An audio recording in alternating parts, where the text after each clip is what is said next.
Assalamualaikum, hai pemirsa, kita ketemu lagi di Cahaya Hati, sejukkan jiwa, tenangkan hati. Dimana seperti biasa di Cahaya Hati ini pemirsa, kita akan membahas terkait dengan keseharian dari anak-anak muda.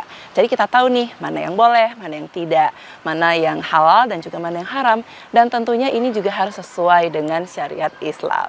Ya, hari ini saya sudah ada di Masjid At-Tahirah di Aceh Besar, luar biasa sekali.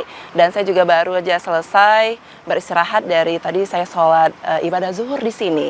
Dan hari ini kebetulan di sini sudah dengan janji Ustadz Zulfikar dan kita akan ngobrolin tentang bahaya narkoba dan katakan tidak pada narkoba.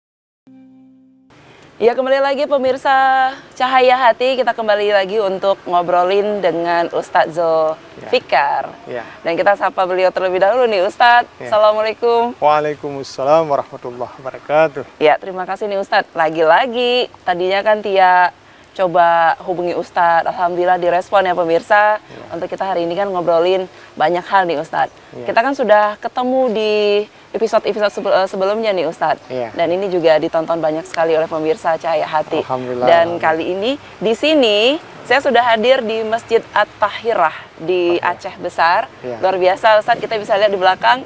Tadi Ustadz agak shock juga ya. Karena ngeliat, wah udah bagus ya ternyata masjid ini.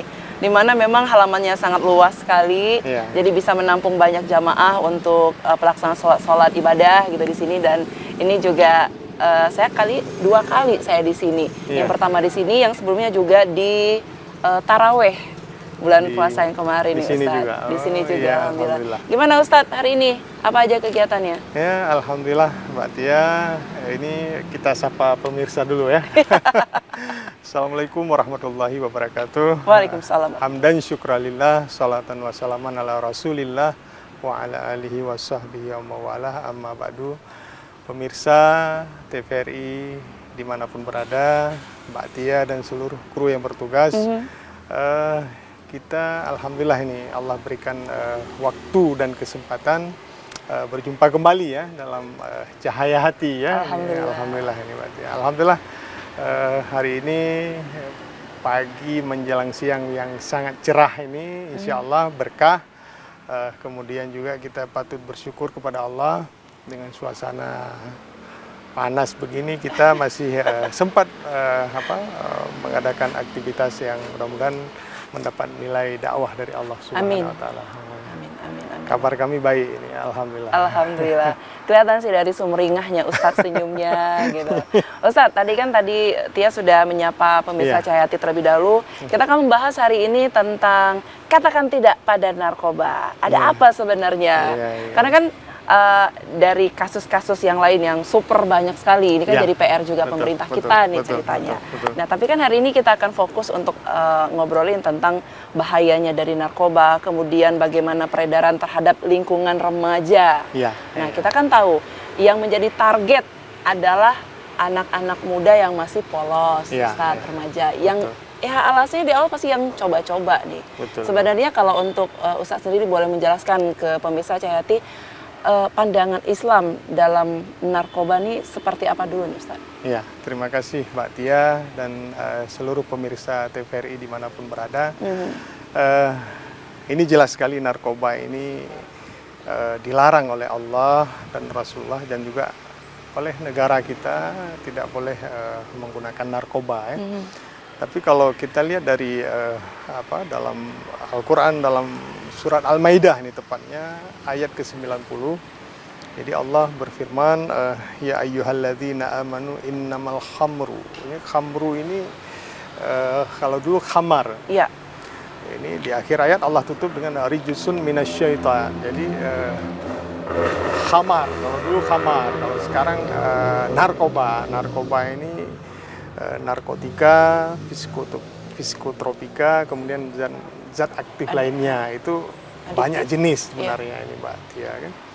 Jadi sebenarnya dalam Al-Quran Allah sudah larang. Dan jauhilah perbuatan tersebut karena itu perbuatan syaitan supaya kalian beruntung. Kalau kita lihat dalam tafsir, khamar di sini bukan hanya minuman keras, tapi semua jenis yang merusak jiwa, merusak akal itu Allah larang. Gitu. Karena itu tidak baik. Kan? Bahkan menurut Utsman bin Affan itu, induk dari segala dosa ini narkoba. Induk dari segala dosa ini khamar, minuman keras. Pernah, mungkin dulu kita pernah mendengar ada kisah itu, seorang abid itu, ahli ibadah. Beliau rutin ke masjid, beramal soleh. Satu ketika Mbak Tia, beliau digoda oleh seorang perempuan yang tidak baik, kemudian diundang ke rumahnya, kemudian dikunci pintu. Kemudian dalam rumah itu, dalam kisah itu, perempuan ini mengajaknya berzina. Kalau tidak mau berzina, minuman keras, atau membunuh, ada bayi. Jadi si ahli ibadah ini, beliau berpikir kalau berzina rusak dia, rusak orang lain lagi. Kalau dia membunuh juga menghilangkan nyawa orang lain. Akhirnya dia berpikir, ya udah minuman khamar aja. Rupanya begitu dia minum khamar, apa yang terjadi? Akalnya itu hilang, rusak akalnya, hilang kesadarannya. Akhirnya dia berzina, dia membunuh juga. Jadi dengan melakukan minuman memabukkan, atau kalau sekarang dengan istilah narkoba itu akan merusak akal. Jadi merusak akal, pikiran, dan akan berbuat di luar batas kemampuan dia. Jadi ini yang paling bahaya dari narkoba ini. Jadi pemerintah kita juga sebenarnya harus tegas ini, karena kita lihat dari beberapa kasus ada oknum-oknum yang membackingi mungkin. Nah ini kan karena mungkin sumber ekonomi besar di situ ya, tapi itu salah, jelas salah itu. Dan itu juga akan merusak generasi-generasi muda.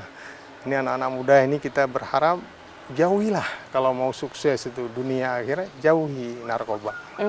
Gitu.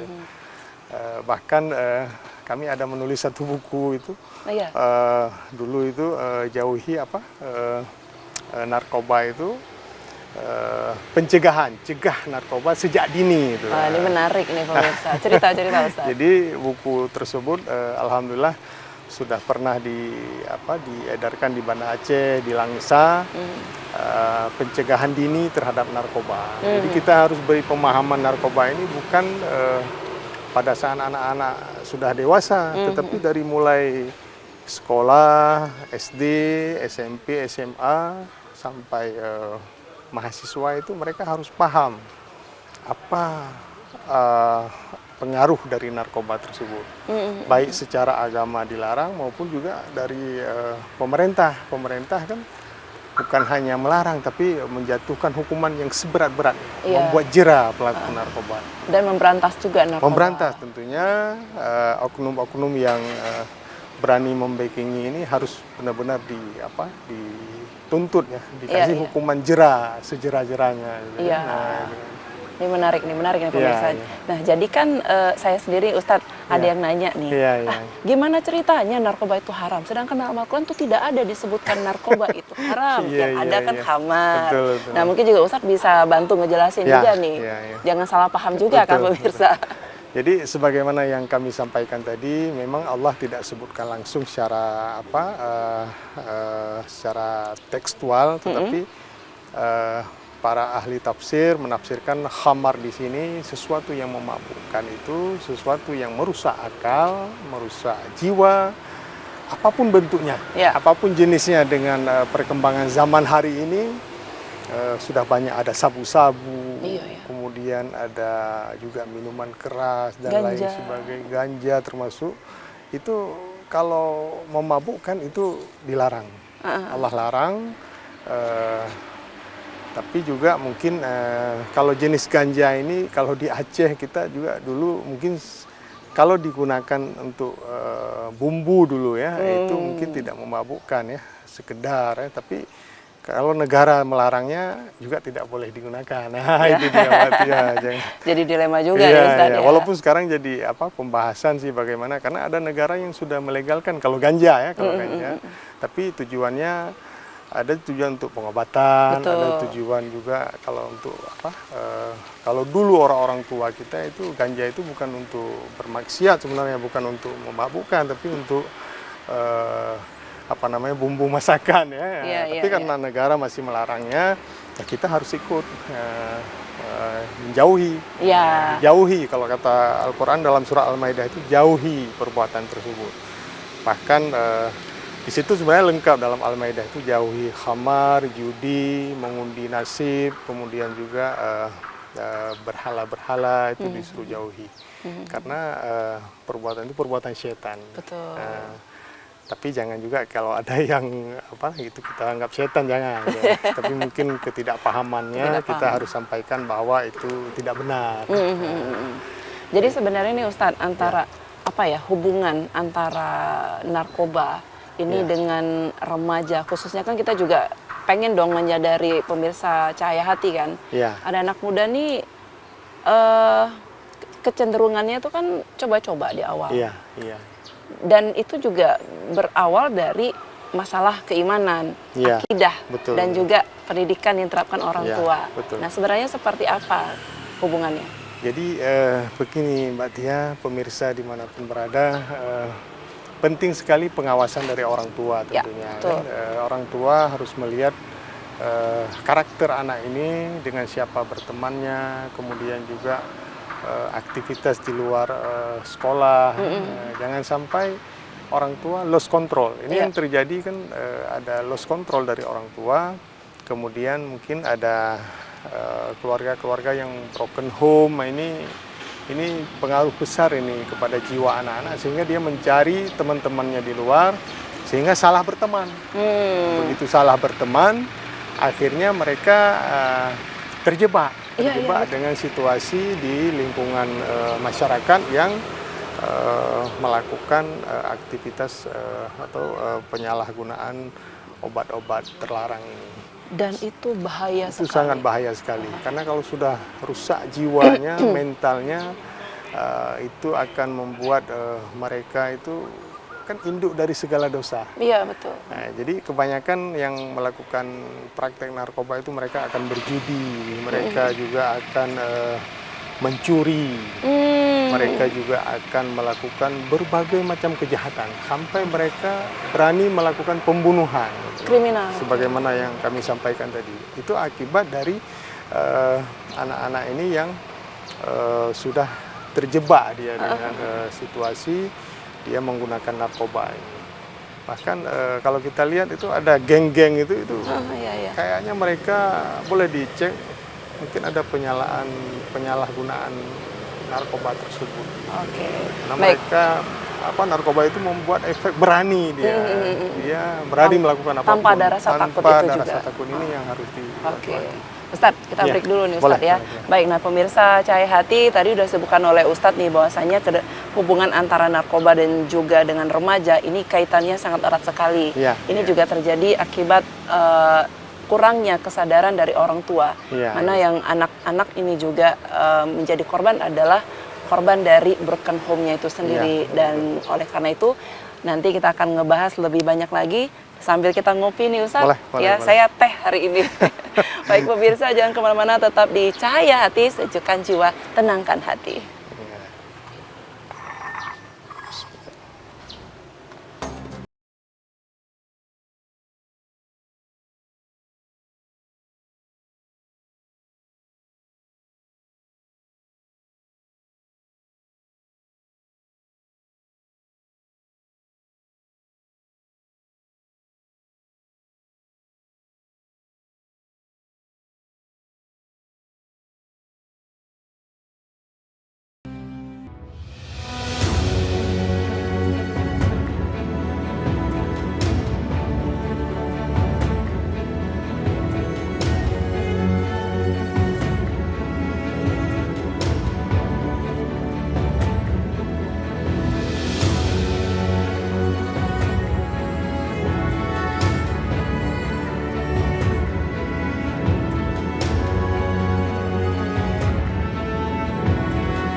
Balik lagi pemirsa di Cahaya Hati, sejukkan jiwa, tenangkan hati dengan saya Tia hari ini.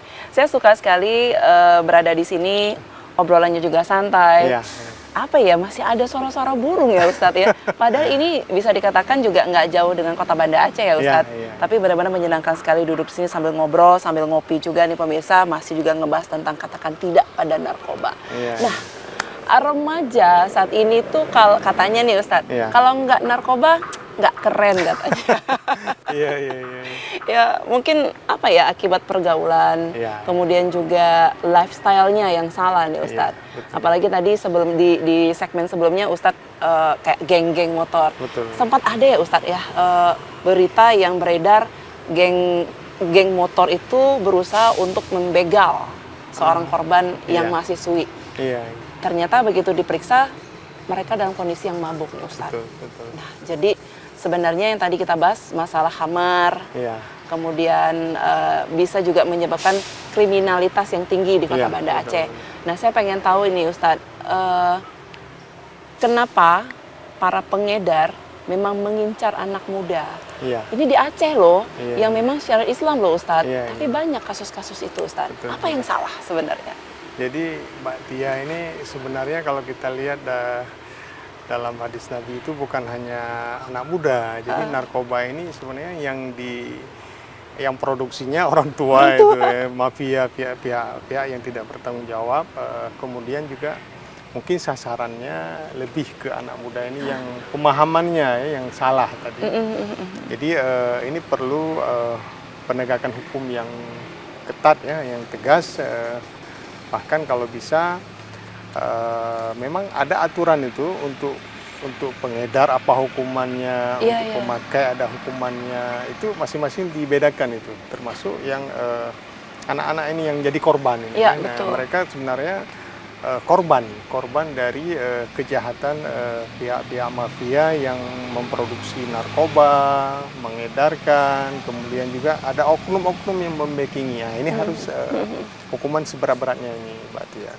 Makanya kepada seluruh pemirsa dimanapun berada, mari jaga keluarga kita, jaga anak-anak kita, jauhi lingkungan-lingkungan yang membuat mereka akan tergoda dengan perilaku-perilaku yang menggunakan narkoba ini. Nah, ini penting sekali karena di samping aturannya harus tegas kan, bahkan baru-baru ini kalau bisa itu ada hukuman mati ya kalau bagi pengedar atau yang memproduksi ya. Betul.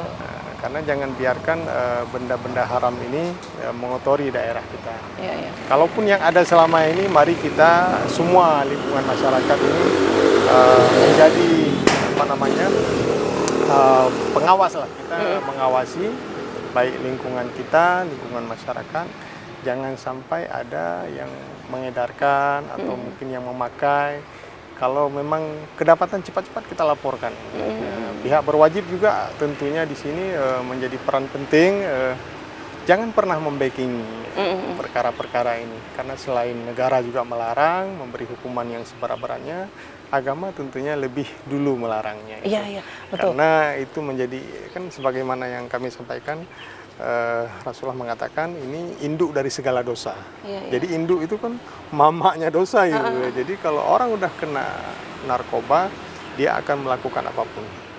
Bahkan mungkin pejabat-pejabat yang melakukan korupsi itu periksa itu urinnya, periksa. Bisa jadi mungkin terjena dengan narkoba ini kan. Nah, itu Mbak Tia. Pengaruhnya memang luar biasa Luar sekali biasa ya itu. Ustadz ya. Dia akan mempengaruhi, akan merusak, bukan hanya mempengaruhi, merusak akal.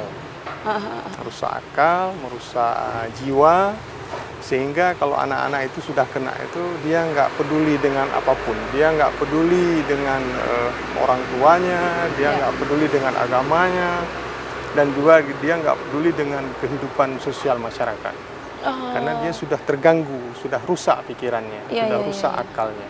Oke Ustadz, ini sebelum kita masuk bagaimana, misalnya gini, hukumannya dalam agama Islam yang seharusnya. Saya penasaran gini, jadi saya punya cerita nih Ustadz. Iya. Anaknya ini usia SMP, Iya. dia sudah hafiz Al-Quran nih. Iya. Tiba-tiba dia keluar dari pesantren, Iya. balik lagi ke lingkungannya, Iya. dan ternyata kan dicoba-coba untuk disusupi sabu-sabu dan segala Iya. macam. Akhirnya dia yang kayak orang linglung, dia juga hilang hafalannya. Apakah ini juga nikmat Allahnya dicabut gitu Ustadz? Ya tentu, kalau yang namanya kita melanggar hukum Allah, pasti Allah akan cabut nikmatnya. Gitu. Nah, memang mungkin awalnya karena seolah-olah dengan menggunakan itu, kami pernah dengar juga ada pesantren anak-anak itu katanya dengan pakai itu dia akan kuat. Ternyata tidak, itu cuman halusinasi ya, sugesti yang membuat seolah-olah itu, padahal tidak, itu akan merusak jiwanya, merusak akalnya. Sehingga otomatis kalau benda-benda haram itu masuk secara baik secara zatnya, secara sifatnya ke dalam tubuh kita itu Mbak Tia, kita akan malas ibadah, kita akan juga akan melakukan maksiat-maksiat, dan juga kita akan melakukan berbagai hal yang tentunya itu dilarang oleh agama. Apa penyebabnya itu tadi? Karena memasukkan sesuatu yang dilarang Allah, benda yang haram, baik secara zat maupun sifatnya, jadi akan membuat jiwa kita, semangat kita beribadah ini akan lentur dia. Oke, kemudian Ustadz, dosa apa terhadap para pemakai, pengedar narkoba nanti? Semuanya berdosa. Yang memproduksi berdosa, itu kalau kata hadis Nabi, yang mengedarkan berdosa, yang memberitahu berdosa, yang menyiapkan tempatnya berdosa, semuanya berdosa.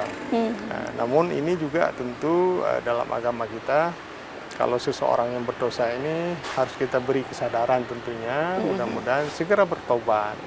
Kalau bertobat, insya Allah Allah akan Allah ampunkan. Kemudian juga jangan mengulang lagi. Nah, itu dia. Jadi cara bertobat yang benar itu bagaimana Ustadz? Kalau cara bertobat yang benar, yang pertama bagi anak-anak muda ini, kalau saran kita ini tingkatkan amal ibadah, jauhi lingkungan-lingkungan yang mengajak untuk memakai narkoba tersebut. Kemudian orang tua juga intent membimbing anak-anak muda ini yang mungkin masih terbatas ilmu untuk segera meninggalkan aktivitas-aktivitas yang salah tersebut. Itu Mbak Tia. Jadi ini penting ada pendamping atau orang tua atau juga para alim ulama yang harus terus membimbing umat. Kemudian kita jangan memvonis, bisa jadi mungkin mereka korban kan. Kalau korban ini bisa kita ini kembali. Tetapi yang paling bahaya Mbak Tia ini yang memproduksi udah tahu ini salah, memproduksi. Kemudian termasuk sebenarnya kalau kami menghimbau negara ini jangan kasih izin untuk buat baik minuman keras maupun hal-hal lainnya yang bisa merusak jiwa itu. Itu Mbak Tia. Jadi kenapa kita lihat minuman keras diberi izin produksinya, sementara di masyarakat itu dilarang menggunakan. Nah ini juga negara harus tegas, walaupun katanya di situ pendapatan negara tinggi dan juga dipilah-pilah nih yang menggunakan untuk orang kafir kan. Nah, itu kalau menurut kami, walaupun negara kita bukan negara Islam, tetapi ini udah jelas ini akibatnya.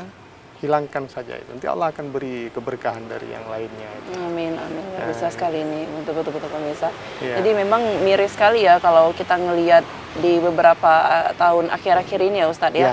Banyak ya anak-anak remaja ya, ataupun yang anak kecil juga ini suka sekali kalau di luar Aceh nih Ustadz.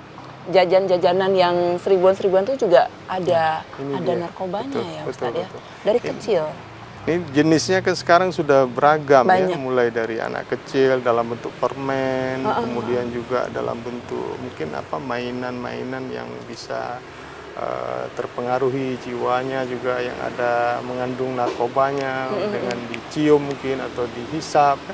Ini juga cara para mafia yang memproduksi itu berbagai jenis ini menurut level yang sasaran mereka ya. Ini perlu pihak petugas, pihak yang berwajib untuk lebih lagi menangani ini, karena sampai kita lihat tuh bahkan mengedarkannya itu para kurir itu berani meminumnya dimasukin dalam kantong.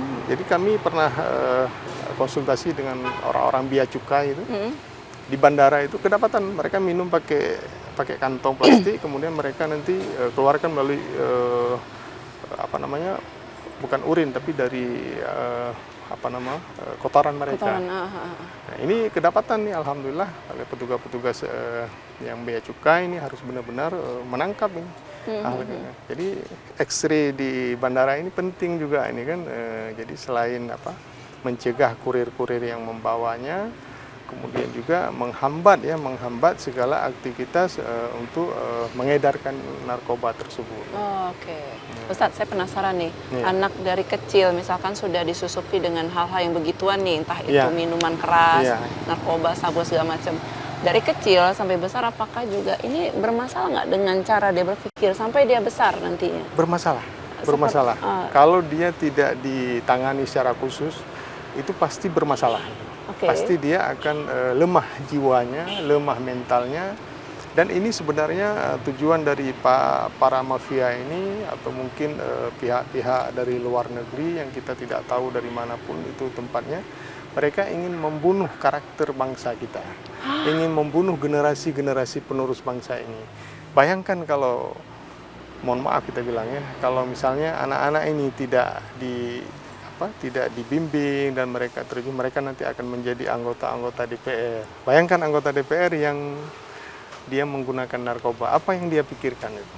Bayangkan kalau anak-anak tersebut nanti menjadi generasi yang akan memimpin kota, kabupaten, atau provinsi Aceh. Bayangkan itu, apa yang akan terjadi itu. Nauzubillah, summa nauzubillah. Makanya secara khusus kita di Nanggro Aceh Darussalam ini, mari kita cegah ini. Kita cegah, pihak berwajib, jangan biarkan oknum-oknum ini berkeliaran, tangkap mereka semua. Kami menyarankan kalau memang perlu hukuman mati. Kemarin kita dengar ada ratu narkoba yang dari. Kalau saya sarankan hukuman mati itu. Dari hukuman Aceh mati, ya, betul. Kita harus tegas tuh. Jangan kadang-kadang ada candanya nih Mbak Tia kan, katanya Mbak Tia tadi tolak narkoba. Ini tangan kanan, tangan kiri nggak tahu kita ya. Ini harus dua-dua tolak narkoba. Ya itu dia. Ini canda. Maknanya apa? Jangan biarkan ada oknum yang bermain tentunya dalam hal mungkin mencari pundi-pundi ekonomi ya di bidang narkoba tersebut. Itu Mbak Tia. Segitunya bahayanya. Betul. Bahkan juga kemarin ada berita Ratu Narkoba tadi Ustaz juga jelaskan. Itu kan viral sekali ya. Betul. Kita cuma tahu dia punya showroom, showroom mobil. Ternyata gitu kerjaannya. Oke, Ustadz. Jadi sebenarnya saya menarik ya kalau untuk kita mengulik, membahas ataupun ngobrolin tentang bahaya narkoba terhadap anak-anak muda. Sebenarnya kalau dari Islam sendiri ada nggak sih pengobatan secara Islam yang bisa membantu istilahnya para korban ini untuk bisa dikatakan benar-benar pulih dia? Jadi Mbak Tia, kami mendapat informasi bahwa mungkin hampir 80% itu di penjara-penjara baik di Aceh, di Medan, dan di Indonesia ini dipenuhi oleh pelaku-pelaku narkoba. Jadi kita sarankan sebenarnya Mbak Tia, ada penjara khusus untuk mereka. Mereka yang memang sudah kecanduan narkoba ini harus diobati khusus dia. Baik secara agama, nanti kita akan bimbing mereka dengan bagaimana zikirnya, kita bimbing benar-benar itu. Karena kalau itu tidak hilang, dia nanti akan kembali lagi nanti. Karena dia sudah masuk ke dalam darahnya itu. Sudah candu dia. Nah, makanya ini harusnya pemerintah memikirkan ada penjara-penjara khusus yang memang khusus tuh pelaku narkoba. Kayak rehab gitu nggak sih Ustaz? Benar. Jadi lebih dia ke rehabilitasi, baik mental dia secara agama, nanti kita akan bimbing dengan zikir. Itu yang akan menghilangkan pengaruh-pengaruh yang sudah ada di dalam jiwanya. Karena itu kan rijisun minasyaitan, jadi perilaku setan itu. Jadi harus kita usir setannya dulu dalam jiwanya supaya dia nanti tidak kembali lagi melakukan perbuatan narkoba tersebut. Jadi yang kayak tadi mengusir setan itu termasuk dalam kategori kayak ruqyah gitu ya Ustaz? Bisa jadi dengan ruqyah, bahkan juga ada teknis yang nanti dengan bekam. Jadi banyak hal yang bisa, makanya korban dari narkoba ini sebenarnya nggak boleh disatukan dengan penjara pelaku maksiat yang lain. Negara itu harus memberikan tempat khusus mereka, semacam penjara dan juga rehabilitasi. Lebih-lebih anak muda ini Mbak Tia, coba kalau kita lihat kalau udah kena itu, walaupun orang tuanya pejabat, kemudian orang tuanya orang kaya, kalau anaknya sudah kena itu, dia udah naik dinding kalau istilah kami bilang itu. Apa itu maksudnya? Naik dinding itu dia nggak open lagi. Oh, gitu. Jadi dia sudah berbuat seenak hati, dia tidak peduli lagi orang tuanya, dia tidak peduli lagi dengan syariat, dia tidak peduli dengan ibadah, dia akan berbuat semaunya. Nah, ini yang sangat berbahaya, sehingga bahkan kita dengar, na'udzubillah, ada sampai anak-anak itu yang berani membunuh orang tuanya. Kenapa? Ini pasti ada perilaku itu. Pengaruh. Dia sudah rusak akalnya, sudah rusak jiwanya, sehingga dia, kan tadi sudah kami sampaikan, induk dari segala dosa, kan? Jadi akan berani melakukan apapun itu. Kenapa Ustadz? Mereka sudah tahu itu haram, Iya. sudah tahu itu dosa dan dilarang dalam agama, tapi kenapa mereka masih melakukan itu? Ini kan kita manusiawi ini Mbak Tia, ya, manusia ini kita tidak terlepas dari godaan syaitan yang terkutuk. Siapapun itu, makanya yang pertama kita kembali kepada agama, kita perlu bimbingan agama yang kuat supaya ini tidak terjadi, tidak berani melakukan hal-hal yang dilarang oleh Allah tentunya dan juga oleh negara, ya. Nah, ini kan biasanya kalau kita lihat kenapa anak-anak ini berani jauh dengan agamanya. Jauh dengan orang tua, jauh dengan lingkungan masyarakat, para alim ulama. Dia dekat dengan kelompok-kelompok yang memang ingin merusak dirinya itu. Dengan cara yang tadi itu pertama coba-coba kan, akhirnya dia terjerumus kan, kemudian dia jadi pemakai kan. Nah, makanya ini ada hukuman sebenarnya, baik yang produksi, yang pengedar, kemudian yang memakai, atau yang menyediakan tempatnya, ini masing-masing ada hukumannya itu dari negara. Makanya ini kita perlu pemerintah menegakkan benar ini aturan ini. Jangan biarkan oknum-oknum. Kalaupun udah terbukti oknumnya itu, kalau kami bilang hajar aja itu. Hajar aja itu. Jangan berikan kesempatan mereka, karena kenapa? Mereka sudah merasakan manfaatnya, pasti mereka akan mengulang kembali.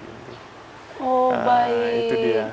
Jadi segala sesuatu ya pemirsa Cahaya Hati ya, kalau memang dari diri kita itu sudah terpengaruh dengan bahaya narkoba, itu juga menjadi induk dari segala kriminal. Induk dari segala kriminal. Wow, luar biasa sekali.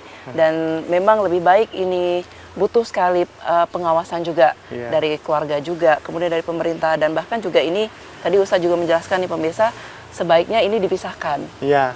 Kalau penjaranya dipisahkan. Harus dipisahkan gitu. Sekarang kan digabung ini. Digabung. Coba lihat nih. Iya. Mungkin kalau kita ke Kaju, kalau kita ke lapas yang di sini, ini kalau kita lihat ada korban narkoba juga di situ. Itu harusnya dipisahkan. Ada penjara khusus itu. Iya. Kami senang kalau pemerintah itu mendengar ini kita ini supaya dan mendukung. Ya, mudah-mudahan karena pemerintah punya kebijakan, punya anggaran untuk merehabilitasi. Ini kan yang bahayanya korban-korban ini anak-anak muda ini. Nah, baik pemirsa Cahaya Hati, tadi sudah disampaikan juga bahwasanya kita bisa membentengi diri kita sendiri ya Ustadz, bagaimana caranya agar kita tidak terpengaruh dengan bahaya narkoba. Karena bahaya narkoba ini menjadi induk dari segala kriminalitas. Kita akan break sejenak ya pemirsa Cahaya Hati, tetap di Cahaya Hati, sejukkan jiwa, tenangkan hati.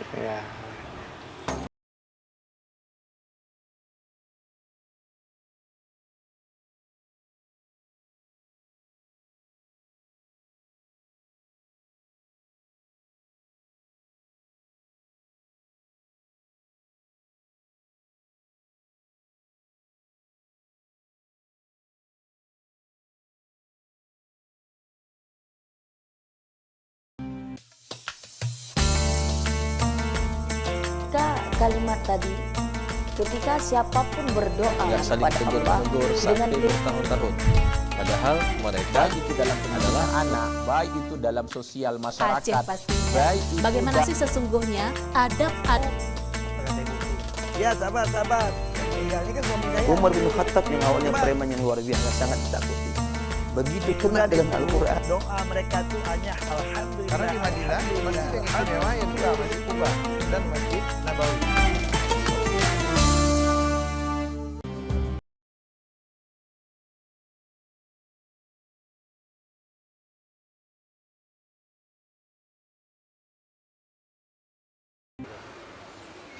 Ya, kembali lagi di Cahaya Hati, sejukkan jiwa, tenangkan hati. Saya nih sudah pegang buku nih, pemirsa. War on Drugs, perang terhadap narkoba. Ini saya kasih lihat dulu sampulnya seperti ini. Dan ternyata penulisnya adalah Ustadz Zulfikar. Beliau sendiri nih. Saya tadi kaget banget nih, ternyata Ustadz selain juga selaku penceramah, suka memberikan tausiah juga, ternyata beliau seorang penulis juga nih, pemirsa. Menarik, karena ini juga kita sedang ngobrolin tentang bahaya narkoba. Tolak, katakan tidak pada narkoba. Tapi tadi Ustadz sudah menjelaskan bukan lagi tolak nih Tia, kita juga sudah harus perang sekarang. Iya, betul. Jadi banyak cerita tadi tentang kenapa anak-anak yang menjadi korban bisa dikatakan. Tapi kan bisa jadi karena anak-anak juga ini lemah ya secara hukum ya Ustadz ya. Nggak bisa yang dihukum berat segala macam. Kemudian kita juga lihat Indonesia banyak nih portal-portal masuk bebas narkoba, termasuk juga di Aceh banyak nih Ustadz. Bahkan kita adalah penghasil ganja terbesar di sini. Nah, jadi gimana nih Ustadz? Penanganan, sebelum kita ke buku nih Ustadz, penanganan terhadap korban para narkoba nih, khususnya kalau kita ngebahas yang paling miris adalah ini anak-anak muda, remaja, anak kecil yang luput dari perhatian orang tua. Bagaimana Ustadz seharusnya? Jadi terima kasih Mbak Tia, pemirsa dimanapun berada. Ini sebenarnya saya mau sampaikan di awal tadi, tapi ini biar di akhir ini. Sebenarnya bukan hanya tolak terhadap narkoba, tapi kita sekarang sudah darurat narkoba. Jadi kita harus perangi narkoba ini, perang terhadap narkoba. Dan alhamdulillah memang secara slogan kita melihat memang di daerah-daerah sudah ada desa tanpa narkoba, kan, kemudian juga jangan biarkan masuk narkoba ke desa kita, kan. Tetapi ini lebih tegas lagi. Ini alhamdulillah kemarin dulu ini sebenarnya cerita. Ini buku terbaru kami. Alhamdulillah bersama Pak Kapolda yang lama, Ahmad Haidar, kita coba merancang bahwa ini bukan hanya tolak. Ini beliau kasih judul, kita perang sekarang Ustaz. Jadi ini perang terhadap narkoba. Jadi kalau namanya perang ini Mbak Tia, bagaimanapun para mafia itu dengan teknis mereka menjebak, mengedarkan ataupun membuat anak-anak muda ini tergelincir dari jalur yang ini tugas kita bagaimana memerangi. Memerangi ini bukan hanya pihak petugas saja, semua lingkungan masyarakat, baik orang tua, kemudian juga para ulama, kemudian juga tokoh-tokoh masyarakat, dan juga petugas-petugas ini jangan biarkan ada oknum-oknum. Mari kita perangi semua ini. Kita perang karena ini memang sudah sangat membahayakan, sudah darurat kita, darurat narkoba ya. Jadi dengan kita ada perang terhadap narkoba, berarti semua sisi kita harus jaga. Karena nanti penanganannya sebagaimana yang kami sampaikan tadi, memang dia unik ini. Ini kalau sudah menjadi korban narkoba ini tidak boleh hanya ditangkap, dimasukkan penjara atau dihukum sebagaimana kejahatan lainnya. Ini berbeda penanganannya. Harus ada penjara khusus atau tempat rehabilitasi khusus terhadap korban-korban narkoba, anak-anak muda yang sudah terlanjur. Namun alangkah lebih bagus kita pencegahan ya, jangan sampai terkena, tapi kita ada representatif, preventif atau pencegahan sejak dini ya. Kalau dulu buku kami sebelumnya pencegahan sejak dini itu namanya. Jadi alhamdulillah ini kita naik levelnya kepada perang ini, perang terhadap narkoba. Tentunya ini juga bukan hanya tugas pemerintah, tapi seluruh aspek masyarakat, baik di lingkungan desa kan, kemudian juga lingkungan kabupaten, provinsi, maupun secara bernegara kita Indonesia. Mari kita perangi terhadap narkoba. Jalur-jalur yang masuk narkoba itu musnahkan. Bagi aparatur yang jangan tergiur dengan materi yang ditawarkan dengan nilai miliaran mungkin, jangan tergiur karena itu juga akan merusak generasi. Bayangkan Mbak Tia, misalnya Mbak Tia seorang petugas, Mbak Tia melakukan membackingi organisasi yang mengedarkan narkoba. Bayangkan narkoba itu dipakai oleh keluarga Mbak Tia. Ya Allah, itu nauzubillah min zalik.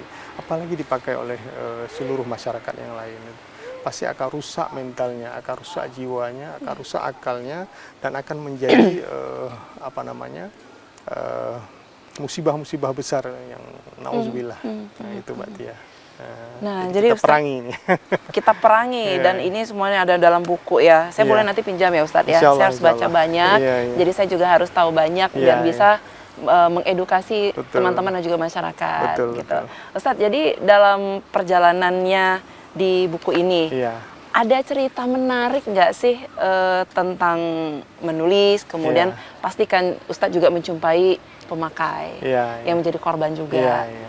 Nah, kemudian bagaimana pada akhirnya dia entahkah pulih kembali atau Iya. bagaimana nih Ustadz? Jadi gini, yang uniknya kalau dia korban, kalau dia pemakai, itu dia pasti kalau sudah ditangkap dia menyesal. Nah, yang kedua kalau dia ditahan, dia juga ada penyesalan sebenarnya. Iya, iya.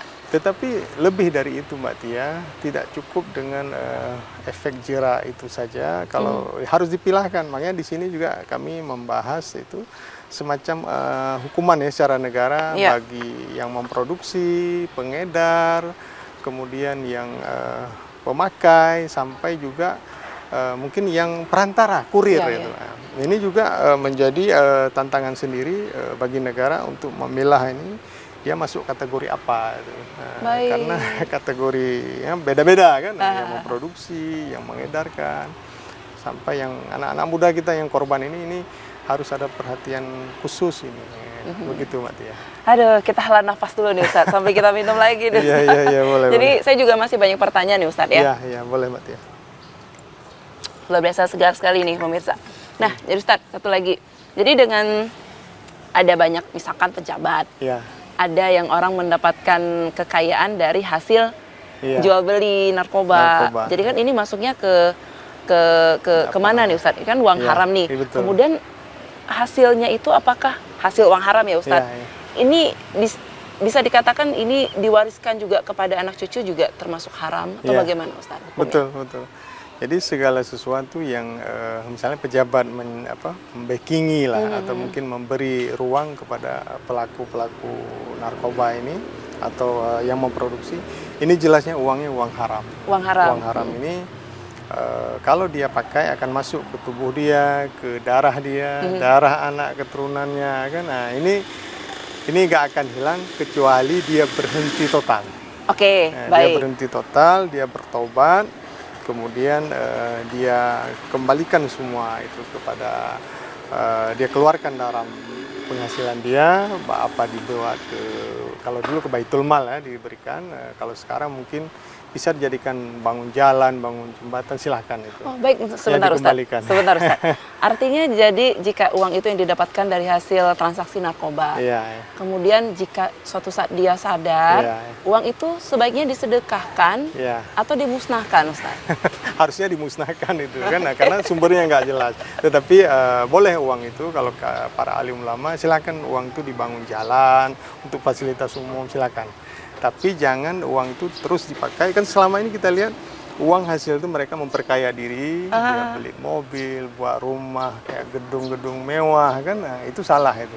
Nanti Allah akan hancurkan juga dalam bentuk baik secara fisik maupun secara infisik ya, secara psikologis Allah akan hancurkan.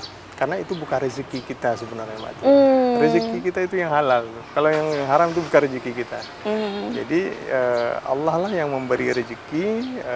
Kalau kita mencari yang di luar yang Allah beri itu bukan rezeki kita itu. Iya, Tunggu aja saatnya, Allah akan hancurkan, Allah akan musnahkan. Jadi sebaiknya dimusnahkan atau disedekahkan Iya, gitu. iya. Kalau disedekahkan pun itu tidak membawa pahala, Mbak Tia.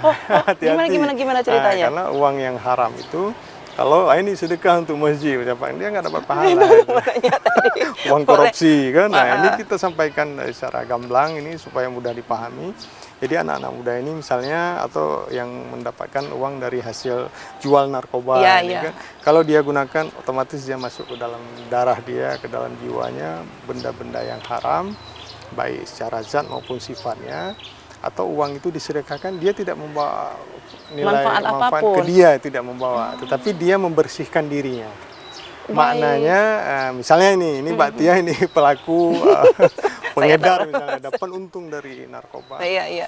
Mbak Tia sadar, Mbak Tia berhenti bertobat kepada Allah, dan ini Mbak Tia keluarkan semua yang menurut Mbak Tia ukur yang tidak benar, kasih ke Baitul Mal, kasih ke pemerintah atau untuk tempat-tempat umum, silakan itu dibuat jalan, dibuat jembatan, itu silakan. Tapi tidak termasuk itu menjadi amalan kita. Tidak, itu tidak termasuk. Oh, hadiah. Itu bukan hadiah pun, itu namanya kita membersihkan diri. Membersihkan. Oke, Jadi baik. nanti kita niat kepada Allah bahwa kita sudah bertobat. Allah senang kepada orang yang bertobat ini. Jadi Allah senang kepada orang yang sudah melakukan salah kemudian bertobat. Nah, menarik nih, pemirsa Cahaya Hati. Iya. Jadi jika lagi yang nonton nih, Iya, lagi yang iya. nonton Ustadz Zul nih, oh iya ya, saya sadar nih Iya, iya. karena nonton Cahaya Hati di Iya, TVRI, iya, iya. saya pengen tobat. Iya, iya. Jadi uang yang sudah saya kumpulkan transaksi narkoba mau saya keluarkan begitu Iya, saja betul, gitu. betul. Apakah ini juga nanti lisannya disebutkan hasilnya dari uang haram atau gimana, Ustadz? Silahkan, itu kembali kepada seseorang. Itu kita tidak dalam kapasitas mempermalukan tentunya. Ya. Kalau seorang bertobat itu boleh datang ke kita, kita arahkan nanti, atau juga mungkin kepada para alim ulama supaya uang itu juga tidak salah digunakan. Jadi ke tempat-tempat apa saja bisa dibuat itu. Nah, kalau menurut ilmu yang kami dapatkan, dia boleh digunakan kepada tempat-tempat sebagaimana jalan, jembatan, parit. itu. Bukan masjid ya? Bukan. Bukan juga untuk naik haji ya, Ustadz ya? Bukan. Itu tidak memberi manfaat tentunya. Iya, iya. Memang ada yang mengatakan kan uangnya tidak haram. Betul, uangnya tidak haram, yang haram perbuatan seseorang itu. Iya. Tetapi kalau kita tahu sumbernya dari seseorang yang melakukan perbuatan haram itu tidak boleh kita terima untuk digunakan tempat-tempat, misalnya tempat pengajian, rumah ibadah, itu jangan. Uang itu boleh digunakan untuk tempat-tempat umum yang lain, fasilitas sosial yang lain, contoh jalan, jembatan, buat parit, Iya, itu iya, iya. silakan. Ya, Ustadz, kita gantian nih. Iya. Ini misalnya nih, Iya, Ustadz. iya. Ustadz seorang pengedar nih ya. Ini Kan balas dari ini. balas dari tadi kan saya terus yang kena Ustadz ya. Tapi insya Allah kita dalam kondisi yang baik ya. Insya Allah Iya, Ustadz. insya Allah. Istiqomah terus lah Ya, gitu. amin, amin, amin. Ustadz, kita mohon maaf ini Iya. gantian. Ya. Misalnya Ustadz pengedar narkoba. Ustadz punya uang nih. Iya, iya. Labelnya Ustadz Iya, ya. iya. Saya butuh pinjaman nih Iya. Ustadz. Saya tahu nih Ustadz nih dia pengedar nih. Tapi saya terima nih, Ustadz pinjamlah uang saya, uang untuk saya Iya. 2 juta. Iya. Saya termasuk itu uang haram, yang saya kasih makan keluarga saya. Termasuk. Kalau kita tahu sumbernya, kan kami sampaikan tadi, kalau kita tahu sumbernya dari seseorang yang melakukan, bahkan bukan hanya pinjam ini Mbak Tia, kami pernah dapatkan di dalam masyarakat, beli hewan kurban lagi. Oh, ya Nauzubillah, Allah. summa nauzubillah. Kami tanya, ini dari mana hewan kurbannya? Oh, dari sipulan katanya. Kita tahu sipulan yang disebutkan memang pelaku mafia, apa namanya, jual beli narkoba kan? Ya. Kenapa diterima? Mereka berkilah, yang lain nggak ada yang kasih katanya, ini ada yang kasih. Kemudian kan nggak kurbannya lembunya kan nggak haram katanya. Benar, sebenarnya nggak haram. Tetapi kalau kita tahu itu dari seseorang yang memberikan itu, jangan terima. Walaupun dia Kenapa? sudah niat. Walaupun dia sudah, karena bagi dia juga tidak ada manfaat, bagi kita juga sebenarnya kita tidak ada manfaat, bahkan kita ikut menanggung dosanya. Kalau kita sudah tahu, kecuali kita tidak tahu. Nauzubillah min dzalik, kita Ustadz. tidak tahu. Nah, itu dia. Jadi kita memang harus Makanya, hati-hati ya. Jangan. Jadi memang ya pemirsa, kalau kita lihat juga ada orang dermawan seperti Ratu Narkoba yang tempo hari itu tertangkap, Iya, kita iya. memang harus was-was ya, harus Iya, tanya Ustadz, betul. ini uang dari mana? Uang dari mana. Oh, Tapi begitu. tanpa juga mengurangi penghormatan kita kepada seseorang. Biasanya pelaku itu nampak dia dalam kehidupan bermasyarakat itu seseorang yang pekerjaannya mungkin tidak begitu jelas, tapi kok dia bangun rumah gedung gitu kan. Kemudian beredar isu-isu dari masyarakat juga.